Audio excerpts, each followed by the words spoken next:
एक समय की बात है, भगवान शिव गहन तपस्या में लीन रहते थे। दूसरी ओर हिमालय राज और रानी मैना के घर माता पार्वती का जन्म हुआ। बचपन से ही पार्वती का मन भगवान शिव की भक्ति में लगा रहता था। उन्हें विश्वास था कि वे शिवजी को ही अपने पति के रूप में प्राप्त करेंगी। देवताओं पर उस समय तारकासुर नामक असुर का अत्याचार बढ़ गया था। उसे वरदान था कि उसका वध केवल भगवान शिव के पुत्र के हाथों ही होगा। लेकिन माता सती के देह त्याग के बाद शिवजी संसार से विरक्त होकर तपस्या में लीन थे। तब सभी देवताओं ने पार्वती से प्रार्थना की कि वे शिवजी को पति रूप में प्राप्त करें। माता पार्वती ने कठोर तपस्या आरंभ की।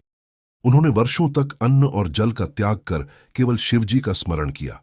उनकी अटूट भक्ति और समर्पण से भगवान शिव अत्यंत प्रसन्न हुए। उनकी परीक्षा लेने के लिए वे एक ब्राह्मण का वेश धारण कर पार्वती के सामने पहुंचे और शिवजी की निंदा करने लगे। लेकिन पार्वती ने दृढ़ता से कहा, भगवान शिव मेरे आराध्य हैं। संसार चाहे कुछ भी कहे, मैं उन्हें ही अपना पति मानती हूं। पार्वती की अटल श्रद्धा देखकर भगवान शिव अपने वास्तविक स्वरूप में प्रकट हुए और बोले, देवी, तुम्हारी भक्ति ने मेरा हृदय जीत लिया है।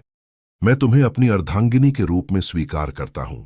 इसके बाद देवताओं, ऋषियों और समस्त लोगों की उपस्थिति में भगवान शिव और माता पार्वती का भव्य विवाह संपन्न हुआ।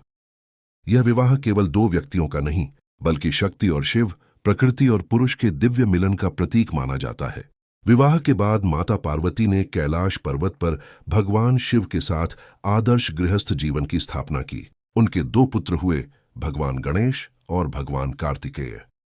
बाद में भगवान कार्तिकेय ने तारकासुर का वध कर देवताओं को उसके अत्याचार से मुक्त कराया।